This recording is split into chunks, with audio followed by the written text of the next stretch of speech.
warahmatullahi wabarakatuh. A'udzu billahi minasy syaithanir rajim. Bismillahirrahmanirrahim. Alhamdulillah wassalatu wassalamu ala nabiyyina Muhammadin wa ala alihi wa ashabihi ajma'in. Amma ba'du. Sahabat muslim dimanapun berada, kita ikuti video dari Ki Ageng Bumisroyo Belambangan Banyuwangi. Karena kirim padangannya dari pernyataannya cocok juga ya. perlu kenal itu konsep di dalam dino ya itu mau boleh apa harus kemenangan itu acak juga kemenangan itu wili kalau kita kalau video menghidang wawasan dengan kebos demi kepentingannya jadinya kita ilmu ya kapan tujuannya itu dari lain mikir kapan pengen adem harus teko adem itu meneng hanya sisa apa kalau terserah gue lagi kayak sopo ya Pulau Jawa Timur ya ambil untuk update kan selesai tujuannya itu berdaya kepentingan apa ini ya pokoknya seperti soal pernah asli lo ngomong apa ya Itu yang intinya. Ini Ki Ageng Bumisroyo, sang pendekar ini didatangi oleh Muhyiddin agar bisa mendatangkan Habib Syekh. Namun bersikukuh Ki Ageng Bumisroyo bahwa kan selain Habib Syekh ada di Jawa Timur banyak, aman kan sudah semacam itu. Jadi nggak susah ini, mau menjaga marwah Rasulullah, junjungan kami muslim, meluruskan sejarah-sejarah NKRI yang diselewengkan oleh mereka. Dan alasan dari Ki Ageng Bumisroyo menjaga marwah Rasulullah, ya memang benar. Ini adalah fakta, memang harus menjaga marwah Rasulullah dari orang-orang yang mengaku-ngaku menjadi keturunan Rasulullah. Seperti itu yang di Bani Fatimiyah itu. Yang terakhir ini kan mereka ditemukan bahwa Ubaidillah ini termasuk keturunan dari Bani Fatimiyah yang mengaku menjadi keturunan Rasulullah SAW selama 200 tahun lebih. Ini adalah fakta sejarah. Dan ini terulang di Indonesia. Kalau kita diam, berarti kita merelakan nama Rasulullah dipakai oleh mereka untuk kepentingan mereka, baik di politik, baik untuk ekonomi. Ini adalah fakta. Padahal kalau kenyataannya keturunan Rasulullah itu tidak boleh mengambil harta dari umat demi menjaga marwah dari keturunan Rasulullah Sallallahu Alaihi Wasallam. Tapi nyatanya mereka justru menarget, ini sudah umum, sudah tidak dipakai batasan itu. Tapi memang kenyataannya mereka ini orang-orang palsu semua.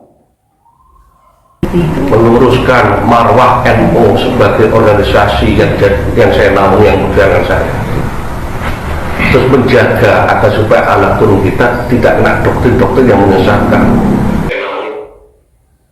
Juga meluruskan sejarah NKRI yang sudah diacak-acak. Juga meluruskan marwah NU, menjaga marwah NU yang oleh mereka sekarang ini sudah diacak-acak. Hancur marwah NU. Kalau kita mau jujur, pendukung Kiai Imad ini lebih banyak daripada yang mendukung Mbak Alwi. Yakin itu. Kecuali orang-orang yang tidak tahu. Tapi oleh PBNU diabaikan.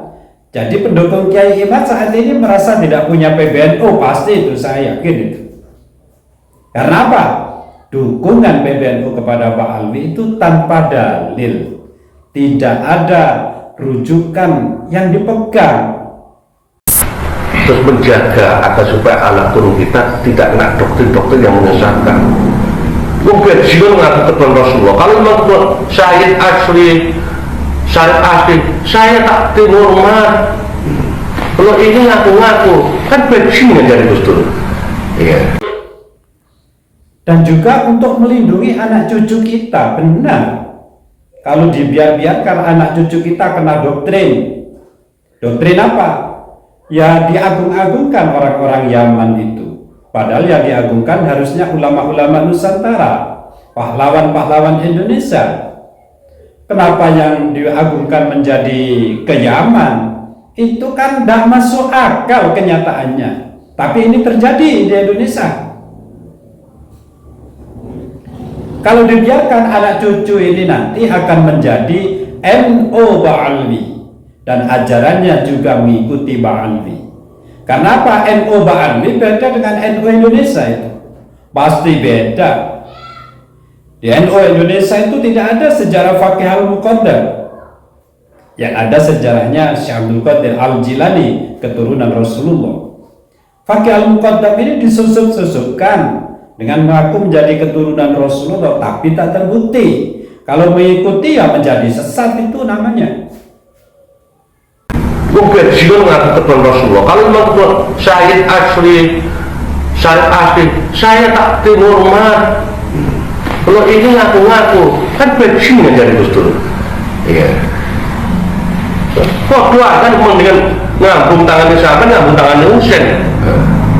Karena kita sudah kenal. Saya tuh alhamdulillah mulai dari kecil nggak pernah ngambung tangannya orang Arab kecuali GGNU. Yang saya hormat itu karena keilmuannya, karena usianya.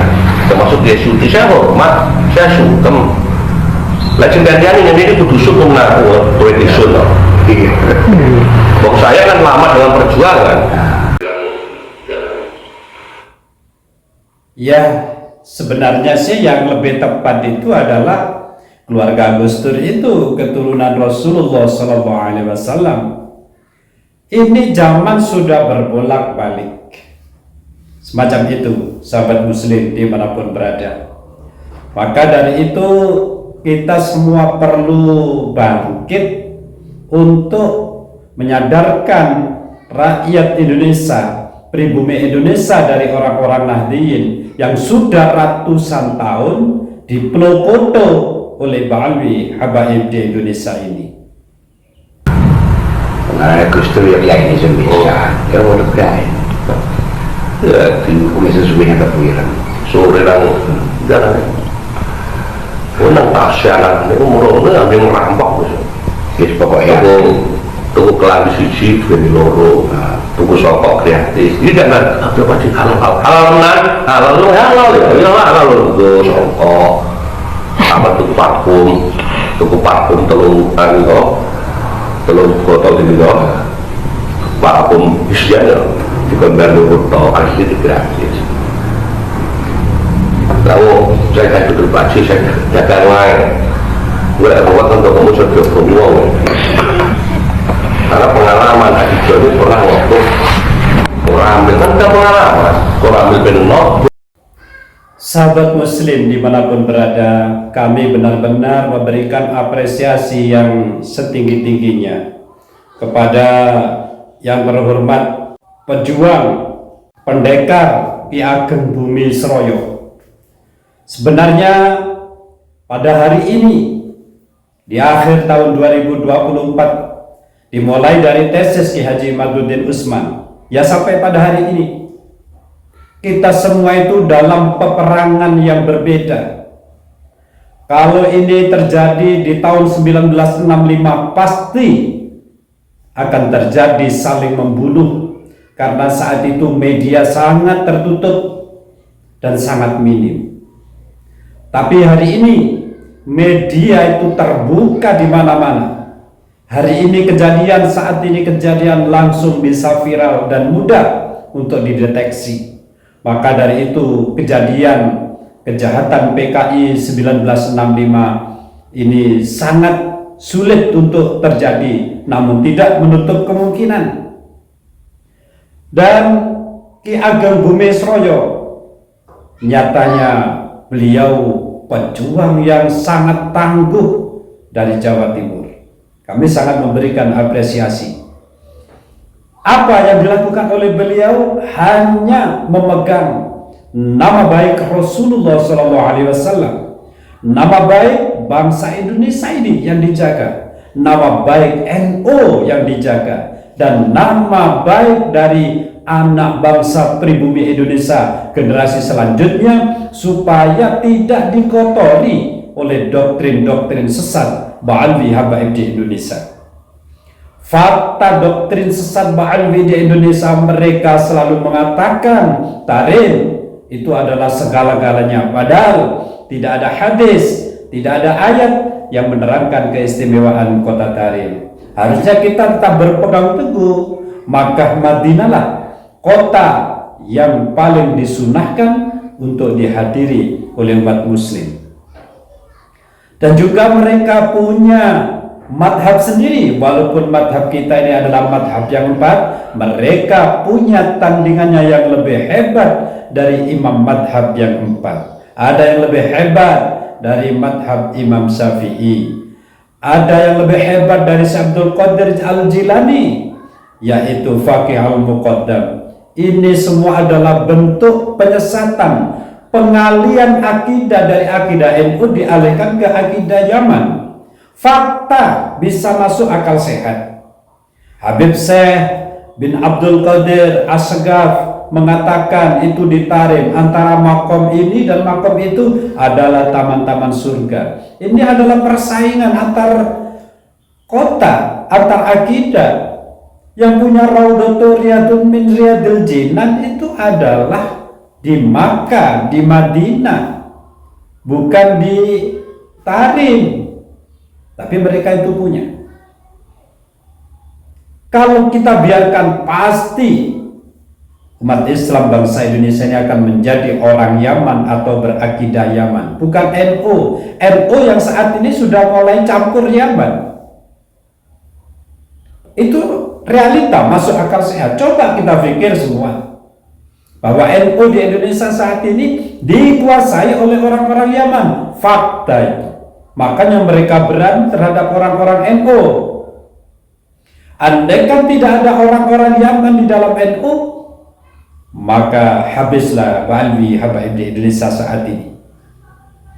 Tapi karena mereka berhasil menguasai NU dan hampir berhasil menguasai bangsa Indonesia dengan mencalonkan presiden orang-orang Yaman, tapi Allah berkehendak lain.